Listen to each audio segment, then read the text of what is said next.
It's 1595. The greatest empire on earth is at its height. English ships dominate the seas.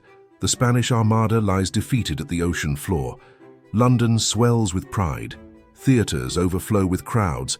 And at the center of it all stands a woman, the Virgin Queen Elizabeth I, painted white as porcelain, draped in jewels that catch the candlelight like captured stars. But step closer. If you could somehow slip past the guards, past the courtiers who bow so low they never raise their eyes, if you could somehow get close enough to smell what lies beneath the perfume, beneath the rosewater and the carefully arranged silk, what would you find? You would find one of history's greatest paradoxes. A woman who commanded the most powerful nation on earth. A woman who controlled everything, except the one thing that mattered most, her own body. This is the story that history textbooks skip. The story that transforms everything you thought you understood about the golden age of England. Because Elizabeth wasn't just dealing with the normal challenges of rulership.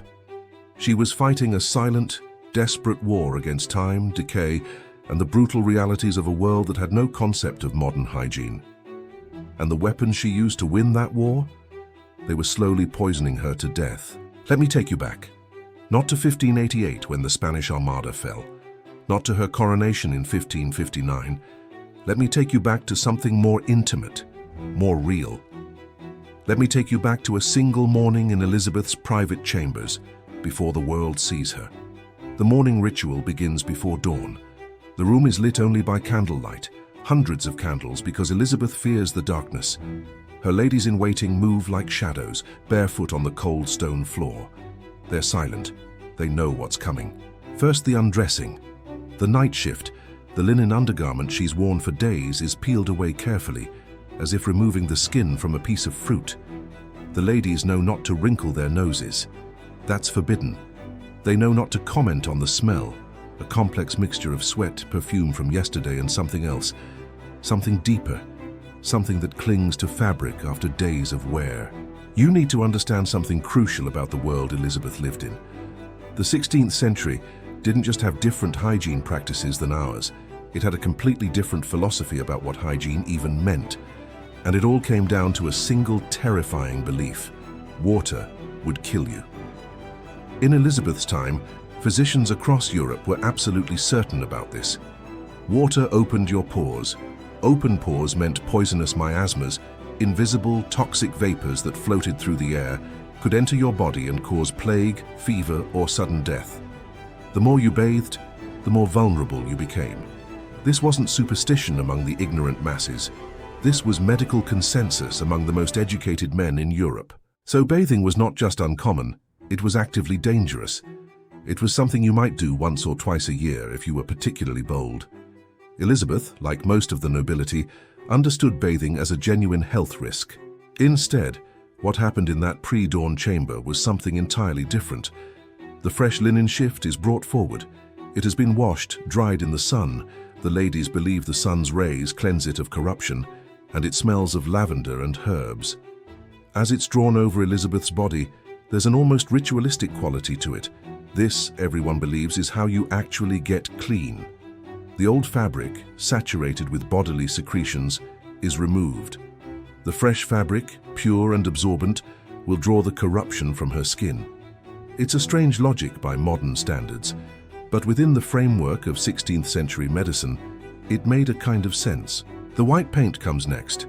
This is the centerpiece of Elizabeth's morning. This is what takes an hour, sometimes more. This is what requires the most careful, the most devoted attention, because this paint isn't decoration. This paint is armor. This paint is power. The substance is called Venetian ceruse. It's a mixture of white lead and vinegar, sometimes with a little bit of egg white for texture.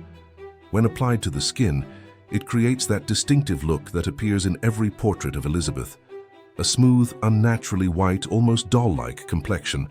No blemishes, no variation in skin tone, no humanity showing through. But here's what the ladies-in-waiting knew, and what Elizabeth knew, and what the royal physicians knew. Lead is poison. Not poison in the sense of something that kills you instantly, but poison in the sense that it damages you slowly, systematically, accumulating in your body day after day, year after year. creating damage that compounds and compounds. Elizabeth has been applying this paint for decades, since she was a young woman, really. It's not just on her face anymore, it's on her neck, her hands, anywhere that might show in public. The lead has been seeping through her skin for 30, 40, 50 years. By the 1580s, when Elizabeth is in her 50s, the damage is visible beneath the surface. Red patches, rough skin, a texture that's not quite right. So she applies more paint to cover it, then more paint over that. The build-up becomes visible. Ambassadors write home describing it as looking caked or crusted. But she persists, because the alternative is unthinkable. To show her face without the mask would be to show weakness, to show age, to show that she's human, and Elizabeth cannot afford to be human. The ladies move carefully around her face, brushing the white paste with small sponges. They have to be meticulous. One wrong move, and the symmetry breaks. One asymmetrical cheek could be interpreted as weakness, could be read by ambassadors as illness or decline, could ripple through the court in whispers. Then comes the red. The lips receive a deep crimson, a mixture that includes mercury, that silvery poison that was considered a cure-all in Renaissance medicine, despite being one of the most dangerous substances known to humanity. Mercury had become fashionable for beauty treatments, particularly for certain skin conditions, but it's also neurotoxic. It damages the nervous system. It causes tremors, mood swings, memory problems. Over years and decades of exposure, it can cause severe neurological effects. And Elizabeth uses it daily. The black around the eyes comes next. Soot, or sometimes antimony, another toxic substance. It makes her eyes seem larger, more commanding, more penetrating. The effect is striking. By the time the morning ritual is complete, Elizabeth barely looks human anymore. She looks like a mask. She looks like a painting of a queen rather than an actual person. She looks like power, and that's precisely the point. Now, let's talk about what happens next, because the paint is just the beginning. Around 1560, when Elizabeth is in her late 20s, something becomes noticeable. Her teeth are beginning to darken. The problem isn't simply decay, though that's certainly happening. The problem is more complex. It's about what she's doing to her own teeth deliberately. In Renaissance Europe, there's a widespread practice among the wealthy, using various substances to clean the teeth, and many of these substances are toxic. One popular dentifrice includes brick dust, charcoal, and herbs. Another includes burnt rosemary and honey, but Elizabeth has a particular obsession: sugar. In the 16th century, sugar isn't a grocery store commodity. Sugar is wealth incarnate. It comes from distant colonies, Brazil, the Caribbean, Canary Islands. It's more expensive than spices. It's more valuable than many precious metals. Only the ultra-wealthy consume sugar regularly, and consuming it in abundance is the ultimate display of status and power. Elizabeth loves sugar with an intensity that borders on addiction. Candied fruits, marzipan, marchpane sculptures, desserts that are essentially sugar architectures built to impress and to demonstrate wealth. She consumes sugar in quantities that would have been shocking even to her contemporaries. But here's where it gets complicated. Mixed in with her sugar consumption are the tooth-cleaning practices of the age, and one method that becomes fashionable involves using sugar itself, mixed with herbs and ground into a paste as a tooth cleaner. The logic seems sound. Sugar is pleasant, sugar is valuable, sugar comes from distant lands and must therefore be healthful and pure. Why not use it to clean the teeth? The irony is almost too perfect. The very substance that's destroying her teeth is the same substance she's rubbing on her gums every day, believing it will preserve them. By her 30s, ambassadors begin noting her teeth. They're darkening. By her 40s, they're noticeably discolored. By her 50s and 60s, they're described as black. Not just discolored, black. And they're broken. Several are missing entirely. Her speech becomes affected. Certain consonants are harder to pronounce without those front teeth. Her famous eloquence, she's known for her command of language, her ability to sway Parliament with her words, becomes slightly impeded. But something unexpected happens. Rather than seeing this as a sign of decline or poor hygiene, the court interprets it differently. Black teeth become fashionable. Because the Queen has black teeth, noble women begin deliberately staining their teeth with soot and charcoal. They're not doing it because they want to. They're doing it because it signals alignment with the Queen, connection to power, understanding of current fashion. It's one of history's strangest beauty trends. Women deliberately destroying their healthy teeth to match their aging sovereign's dental decay. The very thing that should signify decline instead becomes a status symbol. But teeth are just the beginning. Let's talk about water. The anti-bathing practices of the Renaissance weren't random. They were based on what people genuinely believed about the nature of illness and contamination. Washing in this worldview was dangerous, but of course, you can't go months or years without any form of personal cleansing. So what develops instead is an elaborate substitute system. Fresh linen clothing is the primary method. You change your undergarments frequently, at least theoretically. The belief is that the linen absorbs corruption from your body, and when you change into fresh linen, you're essentially getting rid of that corruption. It's a form of cleansing that doesn't involve water. For actual washing, when it does occur, you use water infused with herbs, rosewater, or vinegar. The herbs are thought to have protective properties. Vinegar is believed to counteract corruption. It's all very gentle, all very minimal. You don't scrub, you don't use soap, you dab, you pat. You apply fragrant water to the skin in gentle motions, and that's considered sufficient. Elizabeth bathes rarely. Once a month is often cited, though even that's probably more frequent than many of her contemporaries. When she does bathe, it's a major undertaking. There's no plumbing in the palace, no running water. Water has to be heated in enormous quantities over fires. We're talking about dozens of buckets, each one filled at the well and heated separately. A wooden bathtub has to be moved into her private chambers. The water has to be carried by servants, bucket after bucket, poured in carefully so as not to splash. It takes hours. It requires the coordination of 6 or 7 servants. It's exhausting, and Elizabeth hates it. The problem, as far as she's concerned, is that bathing requires removing her makeup. And if the makeup comes off, even for an hour, even in private, there's a risk that someone might see her without it, that the illusion might crack, that her true age might become visible to those around her. So she doesn't bathe often. Instead, she relies on the system of fresh linen, fragrant waters, and constant application of perfume. She wears gloves soaked in oils. She carries pomanders, small decorative balls filled with perfumed herbs, and brings them to her nose frequently. Not because she enjoys the scent, but because she's trying to mask something. The smell of a body that isn't being washed, the smell of accumulated sweat, of clothing that's been worn for days, of human bodies in a world without modern sanitation. Courtiers write about the underlying smell that follows Elizabeth despite all her perfumes. It's not overwhelming. The perfumes do their job to a point, but it's noticeable if you're close enough. There's an artificiality to her scent, layers of fragrance trying to cover something beneath them, which brings us to the palaces themselves. Imagine, if you can, what a 16th century royal palace actually smells like. Not in the grand halls and staterooms where important business happens, I mean behind the scenes, in the reality of daily life. There are no toilets as we understand them. There's no plumbing, there's no sewage system. What exists instead is a patchwork of solutions, each one solving part of the problem while creating new ones. For Elizabeth herself, there's a close stool, a fancy wooden chair with an ornate seat and a ceramic pot underneath. This is kept in her private chambers. When she needs to use it, attendants bring it.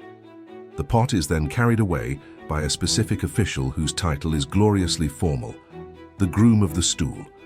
This person's entire job is managing the Queen's waste. It's considered an important position, a close proximity role that signals favor and trust, but it's also fundamentally about dealing with excrement multiple times a day. For everyone else in the palace, the hundreds of nobles, servants, and courtiers, the system is more chaotic. Chamber pots kept in bedrooms.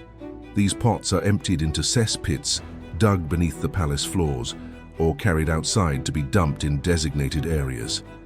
Workers called gong farmers do this work, typically at night. They carry buckets of human waste through the same corridors where the Queen holds court, where ambassadors negotiate treaties, where the business of running a nation happens. The smell is constant. It's not overwhelming in the grand halls where Elizabeth spends her official time because of the constant burning of herbs, rosemary, lavender, sweet marjoram, and the scattering of flowers on the floors. But the smell is there. It seeps through the cracks. It hangs in the air in certain corridors. It's part of the background of palace life. The floors are covered with rushes, essentially medieval carpets made of dried grass and herbs. These aren't cleaned regularly. They accumulate dirt, food scraps, bodily fluids, spit, vomit. Foreign ambassadors describe being nearly overwhelmed by the smell when they first enter English palaces. They write letters home, noting that despite the wealth and grandeur, there's an undercurrent of filth. And here's the thing that says everything about Elizabeth's situation. She moves. When the smell becomes too much, when it penetrates even her private chambers and can no longer be masked by perfume and burning herbs, she doesn't solve the problem. She simply leaves. She packs up the entire court, hundreds of people, and moves to another palace. The first palace is left empty for months, allowing the accumulated smells to dissipate, the floors to be cleaned and replaced, the cesspits to be emptied and treated. This isn't unique to Elizabeth. It's actually a standard practice among European nobility. Because everywhere, not just in England, but across the continent, the sanitation situation is essentially the same. Palaces smell. Nobility moves between multiple palaces, partly for political reasons, partly for seasonal reasons, and partly simply to escape the smell of accumulated human waste. Elizabeth maintains this practice throughout her reign. She has multiple palaces: Whitehall, Hampton Court, Greenwich, Nonsuch. She moves between them in a kind of endless circuit. She's not fleeing from a particularly bad situation. She's fleeing from a situation that's simply universal to her time, universal to her world. But because she can afford to flee, she does. Now let's talk about what the historical evidence actually tells us, because it's here that the real story gets interesting. We know these things for certain. Elizabeth did use lead-based makeup. Lead was toxic then as it is now, and a cumulative exposure has effects. We know she had dental problems. Several contemporary accounts mention this. We know she consumed sugar in large quantities. We know that bathing was rare among the nobility of her time, and that Elizabeth was no exception. We know that palace sanitation was poor by modern standards. But here's what's important. Elizabeth was not uniquely unhygienic. She was typically unhygienic for someone of her status and time. The practices that seem horrifying to us, the lead makeup, the rare bathing, the primitive sanitation, these were normal, standard, expected. What made Elizabeth different wasn't her hygiene practices. What made Elizabeth different was that she had to maintain an image of perfect, transcendent beauty and power in the face of aging. She had to rule in a world where a female monarch was already considered an anomaly, an aberration from the natural order. She had to maintain control not just politically, but symbolically. So she adapted the hygiene practices of her time into tools of power. The white makeup wasn't just a fashion choice, it was a mask of eternal youth and inhuman beauty. The perfumes and pomanders weren't just about smell. They were about creating an aura of something other, something more than human. The frequent movement between palaces wasn't just about comfort. It was about maintaining the illusion that her environment could be made perfect for her, that the normal rules of decay and degradation didn't apply to her, too. She was, in essence, using the tools of her time, primitive and toxic as they were, to build and maintain a mythology about herself. She was creating a persona that transcended the normal vulnerabilities of human flesh. So what actually happened to her body? The lead poisoning from decades of makeup use would have caused damage, but probably not dramatically visible. Lead poisoning is cumulative and subtle. It causes neurological effects, reproductive effects, developmental effects in children, but in adults exposed chronically, it often manifests as low-level damage that's hard to pinpoint. We don't have medical records that specifically document lead poisoning in Elizabeth, though her behavior in later life, mood swings that some observers noted, occasional tremors in her hands, could be consistent with it. The mercury in her lip paint would have similar effects, subtle, cumulative, neurological. Her teeth certainly deteriorated. This is well documented. Sugar consumption and the lack of proper tooth cleaning contributed to this. By her 60s, she had significant tooth loss, which did affect her speech and her appearance. The lack of bathing and primitive sanitation didn't lead to some kind of active rotting or visible disease. That's where the sensationalism overstates the reality. She didn't develop obvious oozing sores or gangrenous tissue, but the constant exposure to bacteria from infrequent bathing, the lack of basic hygiene that we take for granted, the skin damage from decades of lead poisoning, all of this meant her skin wasn't healthy. By her later years, her skin was certainly rough, scarred, and age-damaged. What we know from contemporaries is that she looked old. Despite the makeup, despite the wigs, despite all the careful presentation, by her 60s and 70s, people could see that she was aging. The portraits from her later years show an increasingly stylized, increasingly artificial representation of her. Painters began copying earlier portraits rather than working from life, because Elizabeth refused to let them paint her as she actually was. She banned mirrors from her private chambers. This is historically documented. She hated seeing herself. She became increasingly isolated in her private spaces, increasingly dependent on controlled environments and controlled presentations of herself. Here's what's really interesting about Elizabeth's relationship with her own body. It was fundamentally political. She never married. She called herself married to England. This wasn't just romantic rhetoric, it was a calculated political position. Remaining unmarried meant that no foreign power could gain access to English throne through marriage. It meant she remained independent. It meant she could use the possibility of marriage, constantly dangling it before various suitors, as a diplomatic tool. But remaining unmarried also meant she had to perform a particular kind of desexualized perfection. She had to present herself as beyond the normal markers of female sexuality and aging. The white makeup, the rigid formality, the iconic visual presentation. All of this contributed to an image that was deliberately inhuman, deliberately transcendent. She was essentially asking the people of England to see her not as a woman, but as a symbol. Not as a body, but as an idea. The Virgin Queen, the name itself captures it. Virgin not meaning sexually inexperienced necessarily, but virgin meaning unspoiled, transcendent, beyond the normal vulnerabilities and decay that afflicted other women. And the irony, the almost tragic irony, is that maintaining this image required her to destroy her body, to poison herself daily with lead, to expose herself to mercury, to live in conditions of poor sanitation, to wear uncomfortable, restrictive clothing, to move constantly from palace to palace to escape the smell and filth of human existence. She was trapped in a paradox. The image that gave her power was literally toxic. The performance that secured her throne was literally poisoning her. But here's the thing historians often miss. It worked. Despite all of this, despite the physical toll, despite the toxins accumulating in her body, despite aging in the most physically demanding way possible, it worked. Elizabeth reigned for 45 years. She maintained her power. She avoided assassination, avoided being deposed, avoided the fates of so many female rulers who came before or after her. Mary I, the previous queen, was dead within 5 years of taking the throne. Lady Jane Grey lasted 9 days. The queens who came after Elizabeth would have significantly shorter reigns. But Elizabeth held on to power, and part of how she did it was by maintaining this image. She transformed her physical body into a political tool. She accepted the toxins, the damage, the decay, all of it, because the alternative was to be vulnerable, to be seen as a normal woman, to be replaceable. There's something almost incomprehensibly sad about that calculation, but there's also something remarkable about it. She made a choice, a conscious, deliberate choice, to sacrifice her body's health in pursuit of power. And she won. Let's talk about what happened in her final years. By the 1590s, Elizabeth is in her 60s. The makeup is thicker than ever.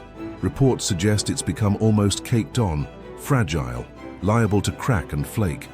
She wears it constantly, removing it only in her most private chambers. She has servants whose specific job is to maintain her appearance in private, to powder her, to touch up her makeup, to ensure that the mask is never seen slipping. Her red wigs, she wears elaborate red wigs by now, become increasingly important. Her natural hair has thinned significantly. The wigs are striking, theatrical, exactly calibrated to maintain the image. She moves between her palaces constantly. She's restless. Some historians interpret this as anxiety.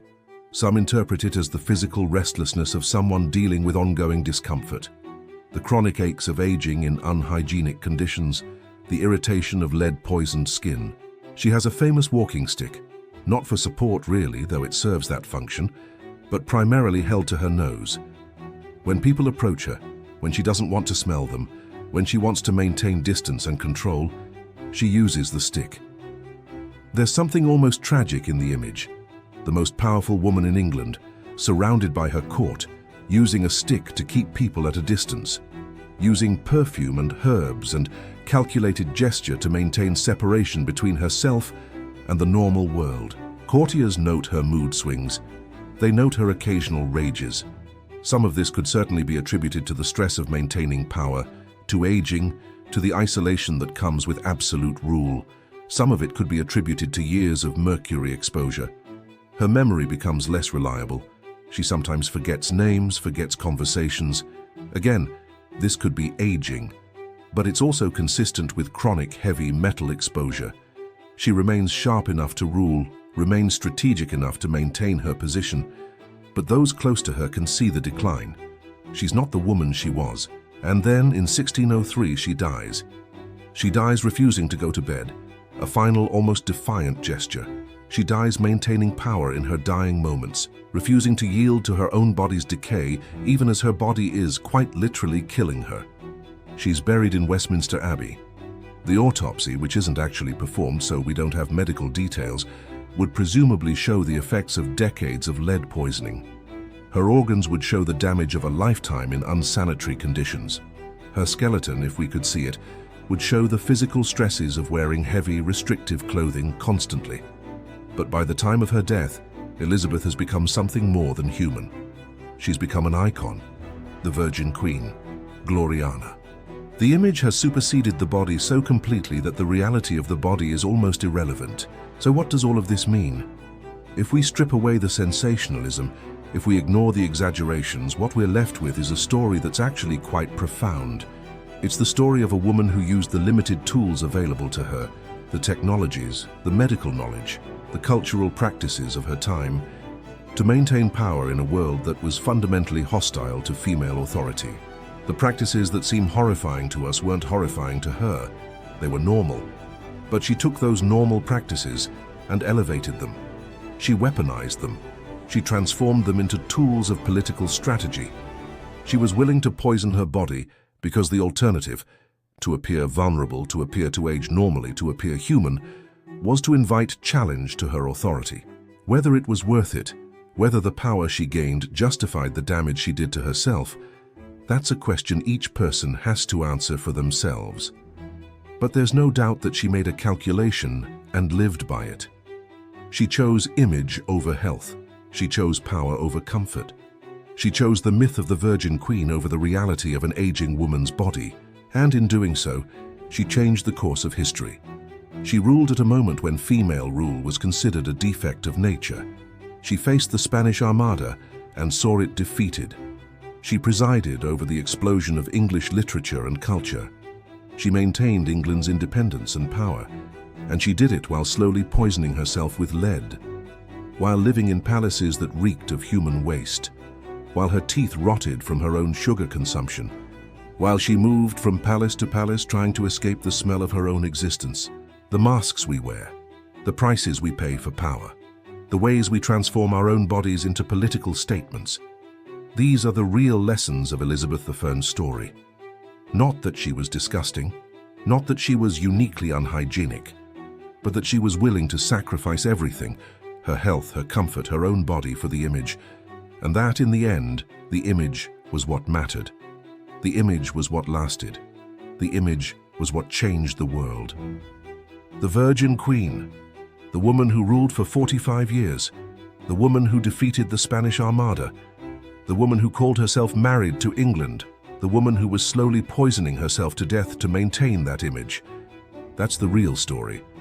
Not the sensationalism, not the dramatization, just the difficult, complicated, almost incomprehensibly demanding reality of what it took to be a female ruler in the 16th century.